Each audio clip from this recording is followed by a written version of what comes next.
नमस्कार बच्चों, स्वागत है आप सभी का मिशन शिक्षण संवाद पढ़ाई से प्रतियोगिता तक जूनियर स्तर विज्ञान की क्लास में। तो बच्चों, जैसा कि आप सभी जानते हैं, पदार्थ के सबसे सूक्ष्मतम कण को परमाणु कहते हैं। तो वैज्ञानिकों ने परमाणु के अंदर मूल कणों की खोज करने के बाद अपने अपने परमाणु सिद्धांत को प्रस्तुत किया। तो आज हम वैज्ञानिकों द्वारा दिए गए परमाणु मॉडल के विषय में जानेंगे। तो सबसे पहले बात करते हैं हम जे थॉमसन द्वारा प्रस्तुत परमाणु मॉडल के विषय में। बच्चों, जे थॉमसन ने अपने परमाणु मॉडल को प्रस्तुत करने से पहले इलेक्ट्रॉन की खोज की थी और 1897 में थॉमसन ने अपने कैथोड रे प्रयोग के माध्यम से यह सिद्ध किया कि कैथोड किरणें नकारात्मक आवेश मींस नेगेटिव चार्ज वाली होती हैं, जिन्हें बाद में इलेक्ट्रॉन के नाम से जाना गया। तो आप जानना चाहेंगे कि आखिर ये कैथोड रे प्रयोग किस प्रकार का था। तो चलिए चलते हैं जे थॉमसन द्वारा दिए गए कैथोड रे के प्रयोग की तरफ। तो जे थॉमसन ने अपने कैथोड रे प्रयोग में कांच की एक खाली ट्यूब को लिया, जिसमें दो इलेक्ट्रोड होते हैं, एक कैथोड और एक एनोड। और इस कांच की ट्यूब को पूरी तरह से खाली कर दिया, जिसकी वजह से हवा का प्रभाव बिल्कुल भी ना हो। और जब कैथोड और एनोड के बीच में विद्युत धारा प्रवाहित की गई, तो क्या देखते हैं कि कैथोड से एक प्रकार की किरण निकलने लगी, जो कि एनोड की तरफ आकर्षित हो रही थी। तो इन किरणों को जे थॉमसन ने कैथोड किरण का नाम दिया। बच्चों, जे थॉमसन ने इन कैथोड किरणों को जब मैग्नेट और इलेक्ट्रिक फील्ड के सामने रखा, तो देखा गया कि कैथोड किरणों का मार्ग बदल गया। बच्चों, यहाँ आप स्वयं देखेंगे कि कैथोड से किस प्रकार से किरणें निकलती हैं, जो कि एनोड की तरफ आकर्षित होती हैं। आप यहाँ देखिए कि कैथोड से किस प्रकार से किरणें निकली, जो कि एनोड की तरफ आकर्षित हो रही थी। कैथोड किरणों को एक मैग्नेट और इलेक्ट्रिक फील्ड के सामने रखा गया, तो कैथोड किरणों का मार्ग बदल गया। जे थॉमसन ने अपने प्रयोग के परिणाम स्वरूप यह निष्कर्ष निकाला कि परमाणु के अंदर छोटे छोटे कण होते हैं, जिन्हें इलेक्ट्रॉन के नाम से जाना गया। तो बच्चों, अब बारी आती है कि जे थॉमसन ने जो परमाणु मॉडल दिया, उसकी क्या क्या बातें मुख्य रही। आप चलिए देखते हैं। उन्होंने बताया परमाणु 10⁻⁻10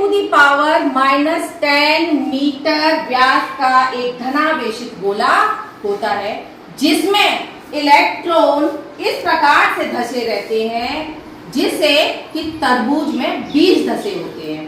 या आप इसे इस प्रकार से भी समझ सकते हैं कि केक में ड्राई फ्रूट्स और चॉकलेट धसी रहती हैं।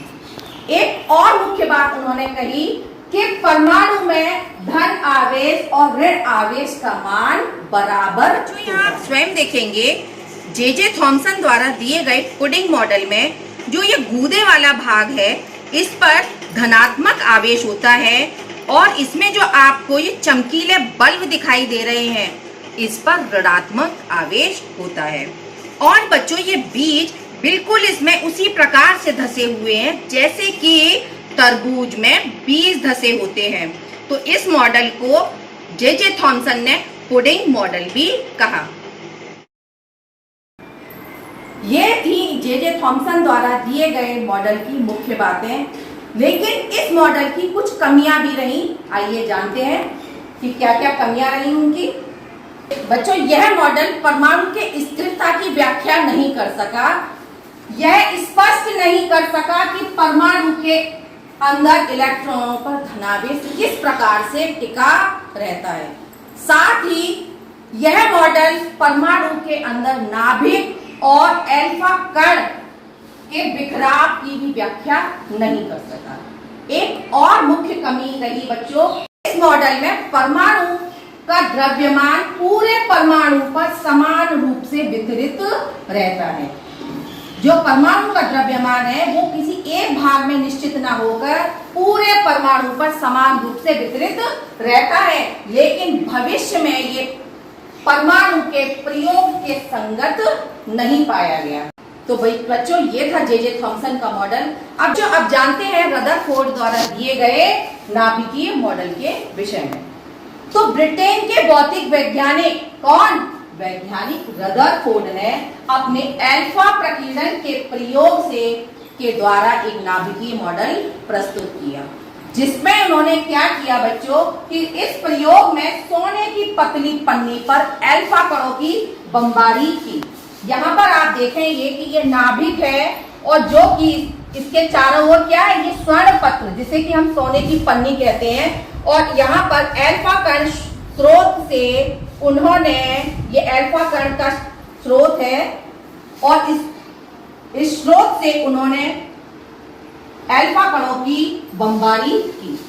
अब जब बमबारी की तो क्या देखते हैं कि कुछ कण तो सीधे चले गए और कुछ कण अपनी दिशा से विक्षेपित हो गए, यहाँ आप देख रहे हैं। और कुछ कण यानी हजारों में एक कण ऐसा भी था जो अपने मार्ग से जाता हुआ और नाभिक से टकराकर उसी दिशा में वापस लौट आया।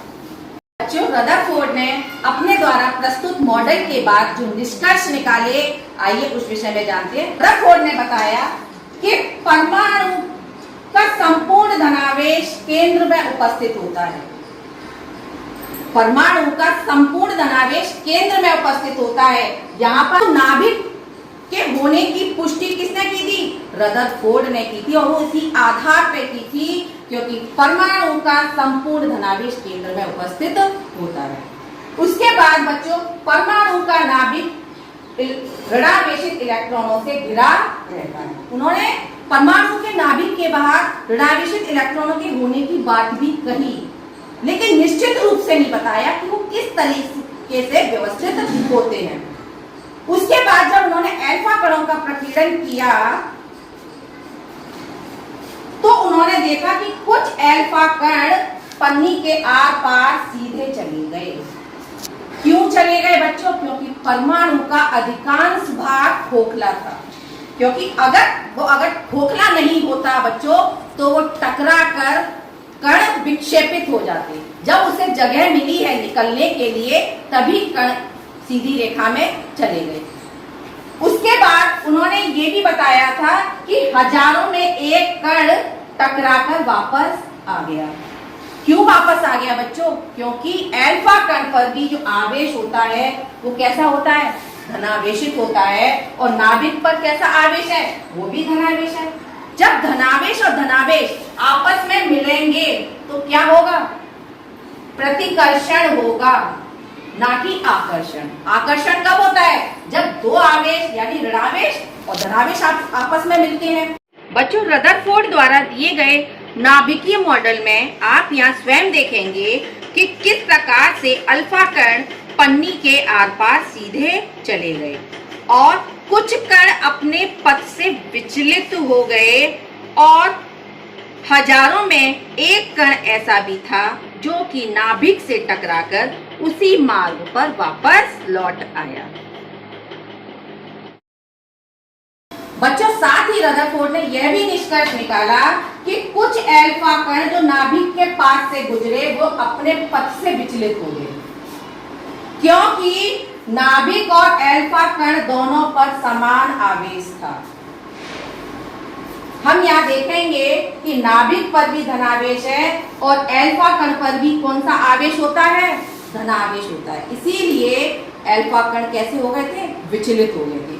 एक और बात, जो अल्फा कण नाभिक से सीधे टकराए वे नाभिक के द्रव्यमान के कारण मुड़ गए, क्योंकि रदरफोर्ड ने यह बताया था कि परमाणु का जो द्रव्यमान होता है वो परमाणु के नाभिक में ही उपस्थित होता है। तो इसी वजह से कुछ अल्फा कण नाभिक से टकराए और नाभिक के द्रव्यमान के कारण वो मुड़ गए। तो ये था बच्चों रदरफोर्ड द्वारा दिए गए मॉडल के विषय में। बच्चों, परमाणु के रदरफोर्ड मॉडल की कमियों को नील्स बोर द्वारा दूर किया गया। उन्होंने बताया कि परमाणु का समस्त द्रव्यमान और धन आवेश, क्या? परमाणु का समस्त द्रव्यमान और धन आवेश परमाणु के नाभिक में उपस्थित होता है और इलेक्ट्रॉन उसके चारों ओर स्थिर और अचर कक्षाओं में गति करते हैं। ये रदरफोर्ड द्वारा दिए गए मॉडल का खंडन करते हुए नील्स बोर ने स्पष्ट किया कि इलेक्ट्रॉन परमाणु के नाभिक के चारों ओर स्थिर और अचर कक्षाओं में गति करते हैं। बच्चों, नील्स बोर का परमाणु मॉडल 1913 में प्रस्तुत किया गया और इसे बोर मॉडल के नाम से जाना जाता है और नील्स बोर ने रदरफोर्ड के परमाणु मॉडल में इंप्रूवमेंट किया, मींस सुधार किया और कुछ मुख्य बातें स्पष्ट रूप से बताई। वो क्या बताई कि बोर ने यह बताया कि परमाणु में इलेक्ट्रॉन स्थिर कक्षाओं में गति करते हैं और इन कक्षाओं को स्थिर कक्षाएं कहा जाता है और इलेक्ट्रॉन इसी कक्षा में बिना किसी ऊर्जा के उत्सर्जन और अवशोषण के स्थिर रहते हैं। बच्चों, नील्स बोर के परमाणु मॉडल को हम आर्गन परमाणु के इस मॉडल के द्वारा समझेंगे।